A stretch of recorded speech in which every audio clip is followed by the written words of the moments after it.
വാട്സപ്പിൽ ഇതാ വീണ്ടും കിഡിലം അപ്ഡേറ്റ് വന്നിരിക്കുകയാണ്. നമ്മളെല്ലാവരും ഉപയോഗിക്കുന്ന വാട്സപ്പിലൂടെ തന്നെ നമ്മുടെ മൊബൈൽ നമ്പറും നമുക്ക് റീചാർജ് ചെയ്ത് ഉപയോഗിക്കാൻ സാധിക്കും. നിങ്ങൾക്ക് ഈ അപ്ഡേറ്റ് വന്നോ? നിങ്ങളിപ്പോൾ ഉപയോഗിക്കുന്ന വാട്സാപ്പ് പെട്ടെന്ന് തന്നെ പ്ലേ സ്റ്റോറിൽ പോയിട്ട് അപ്ഡേറ്റ് ചെയ്ത് പുതിയ വെർഷനാക്കി മാറ്റുക. നിങ്ങൾക്കും ഈ ഫീച്ചർ വന്നിരിക്കും. എന്തൊക്കെയാണ് ഇതിൻ്റെ പ്രത്യേകത എന്നൊക്കെ ഇന്നത്തെ വീഡിയോയിലൂടെ വിശദമായിട്ട് കാണിക്കുന്നുണ്ട്. നമ്മുടെ നമ്പർ മാത്രമല്ല, നമുക്ക് ഇഷ്ടപ്പെട്ടവരുടെ നമ്പറും നമുക്ക് ഇതിലൂടെ റീചാർജ് ചെയ്ത് കൊടുക്കാനും സാധിക്കും. എവിടെയാണ് ഈ ഓപ്ഷൻ ഉള്ളത്, എങ്ങനെയൊക്കെയാണ് ഇത് ഉപയോഗിക്കുക എന്നൊക്കെ ഇന്നത്തെ വീഡിയോയിലൂടെ വിശദമായിട്ട് കണ്ട് മനസ്സിലാക്കാം. സമയം കളയാതെ നമുക്ക് പെട്ടെന്ന് തന്നെ വീഡിയോയിലേക്ക് പോകാം. വാട്സാപ്പ് അപ്ഡേറ്റ് ചെയ്തതിന് ശേഷം നിങ്ങളൊന്ന് ഓപ്പൺ ചെയ്യുക. ഓപ്പൺ ചെയ്തതിന് ശേഷം ഇവിടെ താഴെയൊക്കെ ഒരുപാട് മാറ്റങ്ങൾ നിങ്ങൾക്ക് കാണാൻ സാധിക്കും. മുകളിൽ ഒരു പേയ്മെൻറ്റിൻ്റെ ഒരു ചിഹ്നം കാണാൻ സാധിക്കും. അവിടെ നിങ്ങളൊന്ന് ക്ലിക്ക് ചെയ്യുക. ക്ലിക്ക് ചെയ്ത് കഴിഞ്ഞാൽ ഇവിടെ മൊബൈൽ റീചാർജ് എന്ന പുതിയൊരു ഓപ്ഷൻ വന്ന് കിടക്കുന്നതായിട്ട് കാണാൻ സാധിക്കും. ഇവിടെ തന്നെയുണ്ട്.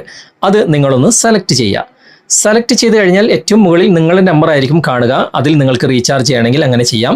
അതല്ല, നിങ്ങളുടെ സുഹൃത്തുക്കളുടെ നമ്പറിൽ റീചാർജ് ചെയ്യണമെങ്കിൽ സുഹൃത്തുക്കളെ തിരഞ്ഞെടുക്കുക. ഇനി അങ്ങനെ കാണുന്നില്ല എങ്കിൽ ഇവിടെ സെർച്ച് ബാർ ഉണ്ട്. സെർച്ച് ബാർ ക്ലിക്ക് ചെയ്തിട്ട് സുഹൃത്തുക്കളുടെ പേര് ഇവിടെ സെർച്ച് ചെയ്തെടുക്കുക. ഞാനിപ്പോൾ ഒരു സുഹൃത്തിനെ ഇവിടെ സെർച്ച് ചെയ്യാണ്. ഇവിടെ വന്നിട്ടുണ്ട്. അത് ഞാൻ സെലക്ട് ചെയ്തു. സെലക്ട് ചെയ്ത ഉടനെ തന്നെ അദ്ദേഹത്തിന് ഏതൊക്കെ പ്ലാനാണ് നമുക്ക് റീചാർജ് ചെയ്ത് കൊടുക്കാൻ സാധിക്കുക, ആ പ്ലാൻ കംപ്ലീറ്റ് ഇവിടെ നിങ്ങൾക്ക് കാണാൻ സാധിക്കും. ഇതിൽ നിന്നും ഞാനിപ്പോൾ ഒരു പ്ലാൻ തിരഞ്ഞെടുക്കുകയാണ്. അതിൽ ഇവിടെ ഡീറ്റെയിൽസ് എന്ന് കാണുന്ന പച്ച കളറിൽ നമുക്കൊന്ന് ക്ലിക്ക് ചെയ്യാം. ക്ലിക്ക് ചെയ്ത് കഴിഞ്ഞാൽ അതിൻ്റെ കംപ്ലീറ്റ് ഡീറ്റെയിൽസ് ഇവിടെ കാണാൻ സാധിക്കും. എത്ര രൂപയുടെ പ്ലാനാണ്, എത്ര മാസമാണ് ഇതിൻ്റെ വാലിഡിറ്റി, എന്തൊക്കെയാണ് ഇതിൻ്റെ പ്രത്യേകത എന്നൊക്കെ ഡീറ്റെയിൽഡ് ആയിട്ട് നിങ്ങൾക്ക് ഇവിടെ വായിച്ച് മനസ്സിലാക്കാൻ സാധിക്കും. ജസ്റ്റ് ബാക്ക് വന്നിട്ട് ഇത് ഓക്കെ ആണെങ്കിൽ അവിടെ ഒന്ന് സെലക്ട് ചെയ്ത് കൊടുക്കുക. അതിനുശേഷം ഇവിടെ താഴെ കാണുന്ന സെലക്ട് ദിസ് പ്ലാൻ എന്ന ഈ ഒരു ഗ്രീൻ കളറിൽ നിങ്ങളൊന്ന് ടച്ച് ചെയ്യുക. ടച്ച് ചെയ്ത് കഴിഞ്ഞാൽ ഈ ഒരു പ്ലാൻ സംബന്ധമായിട്ടുള്ള എല്ലാ ഡീറ്റെയിൽസും ഇവിടെ കൃത്യമായിട്ട് നിങ്ങൾ കാണാൻ സാധിക്കും. ഇദ്ദേഹം എയർടെൽ മൊബൈലാണ് ഉപയോഗിക്കുന്നത്.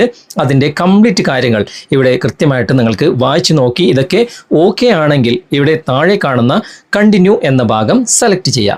ഞാനിപ്പോൾ കണ്ടിന്യൂ എന്ന ഭാഗം കൊടുക്കുകയാണ്. അങ്ങനെ കൊടുത്തു കഴിഞ്ഞാൽ ഇതുപോലെ ഓപ്പൺ ആയിട്ട് വരും. വാട്സാപ്പ് പേയ്മെൻറ്റ് നിങ്ങൾ ഓപ്പൺ ചെയ്ത ആളാണെങ്കിൽ അതിലൂടെ നിങ്ങൾക്ക് പേയ്മെൻറ്റ് ചെയ്യാം. അതല്ലെങ്കിൽ Google Pay, PhonePe, Paytm, more UPI apps ഏത് വേണമെങ്കിലും ഉപയോഗിച്ചിട്ട് നിങ്ങൾക്ക് ഈ ഒരു പ്ലാൻ റീചാർജ് ചെയ്യാൻ സാധിക്കും. ഓക്കെ, വളരെ നല്ല ഓപ്ഷൻ തന്നെയാണ്. നിങ്ങളുടെ നമ്പറോ അല്ലെങ്കിൽ നിങ്ങളുടെ സുഹൃത്തുക്കളുടെ നമ്പറോ വളരെ ഈസി ആയിട്ട് നിങ്ങൾക്ക് ഈ ഒരു ഓപ്ഷൻ ഉപയോഗിച്ചിട്ട് റീചാർജ് ചെയ്ത് ഉപയോഗിക്കാൻ സാധിക്കും.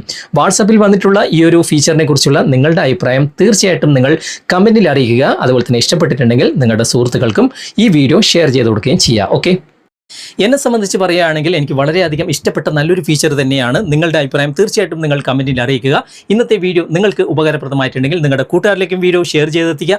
അതുപോലെ തന്നെ വീഡിയോയെക്കുറിച്ചുള്ള അഭിപ്രായങ്ങളും നിർദ്ദേശങ്ങളും നിങ്ങൾ കമൻറ്റിൽ അറിയിക്കാൻ മറക്കരുത്. വീഡിയോ ഇഷ്ടമായിട്ടുണ്ടെങ്കിൽ ലൈക്ക് ചെയ്യാനും കമൻറ്റ് ചെയ്യാനും ഷെയർ ചെയ്യാനും മറക്കരുത്. ചാനൽ നിങ്ങൾ ഇതുവരെ ഫോളോ ചെയ്തിട്ടില്ലെങ്കിൽ ചാനൽ ഫോളോ ചെയ്യുക, സബ്സ്ക്രൈബ് ചെയ്യുക, ലൈക്ക് ചെയ്യുക, സപ്പോർട്ട് ചെയ്യുക. അടുത്ത നല്ലൊരു വിഷയമായി അടുത്ത അവസരത്തിൽ നമുക്ക് വീണ്ടും കണ്ടുമുട്ടാം. Thanks for watching. ബൈ.